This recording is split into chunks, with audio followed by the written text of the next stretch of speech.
یہ کلام ہے: لیٹنا زیر شجر رکھتا ہے جادو کا اثر، شام کے تارے پہ جب پڑتی ہے رہ رہ کے نظر، علم کے حیرت کدے میں ہے کہاں اس کی نمود، گل کی پتی میں نظر آتا ہے راز ہست و بود۔ تو سر علامہ یہ فرما رہے ہیں کہ علم میں یہ چیز تو نہیں ملتی، یہ فکر میں ملتی ہے۔ راز ہست و بود کا پتہ تب چلتا ہے جب انسان صاحب فکر ہو۔ تو سر کیا علامہ فرمانا چاہ رہے ہیں اس میں؟ کیا علم سے فکر بہتر ہے؟ علامہ اس طرف میں نے جس طرح ہم نے پچھلی گفتگو میں ہم نے سوالوں میں ذکر کیا کہ حضرت ابراہیم نخعی نے طالب علم سے کہا کہ پہلے علم حاصل کر لو پھر خلوت نشینی کی طرف جانا، ٹھیک ہوگا۔ تو اس کا مطلب ہے کہ بھی تفکر کے لیے علم ضروری ہے، اور یہ بھی مطلب ہے کہ علم آپ کی انتہا نہیں ہے، علم تو ابتدا ہے۔ تو علم جو ہے وہ آپ کے لیے چراغ راہ ہے، لیکن علم کو منزل مت سمجھو۔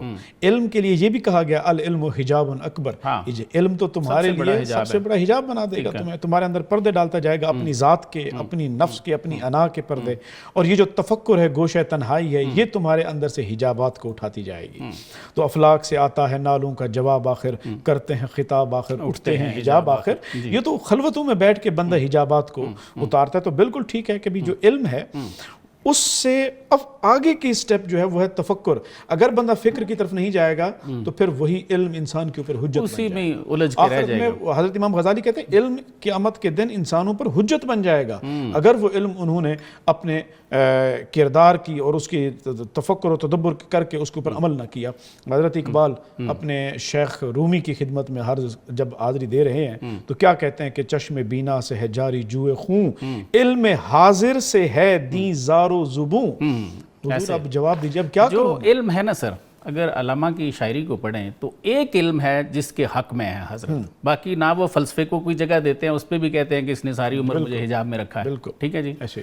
باقی علم جو ہیں، بلکہ میں کچھ کلام کوٹ کرتا ہوں، آپ فرماتے ہیں کہ از جلوہ علم بے نیازم، علم کے جلوے سے تو میں ہاتھ اٹھا چکا بھائی، بالکل۔ سوزم گریم تپم گدازم، ماتے ہیں سوز ہوں گریا ہوں اب تپش ہوں گداز ہوں۔ اچھا، علامہ کے جو استاد ہیں جن سے حضرت انسپائر ہیں اور ظاہر فیض بھی پایا ہے، وہ کیا فرماتے ہیں؟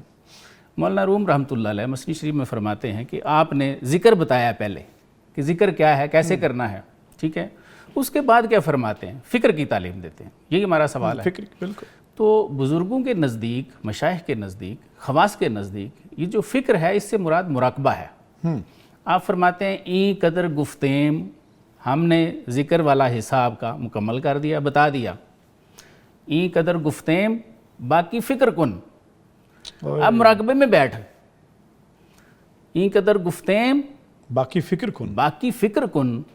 پھر فرماتے ہیں فکر آں باشد کہ بے کشاید رہے، ماتے ہیں فکر یہ ہوتی ہے کہ راستہ کھل جائے، راہ آں باشد کہ پیش آید شہے، فرماتے ہیں راستہ یہ ہے کہ وہ جو اس کائنات کا شاہ ہے وہ اپنا چہرہ دکھائے۔ تو یہ ہے مراقبہ۔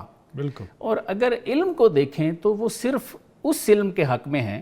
میں ان کا کلام کوٹ کر دیتا ہوں، آپ کو خود ہی سمجھ آ جائے گی۔ آپ فرماتے ہیں کہ علم و دولت، یہ امیر امان اللہ جو افغانستان کے بادشاہ تھے ان کو ایڈریس کیا ہوا ہے آپ نے، تو ہے تو پوری امت کے لیے ظاہر، ماورا ہے، آفاقی ہے ظاہر، جی جی، صرف ان کے لیے نہیں ہے۔ بالکل۔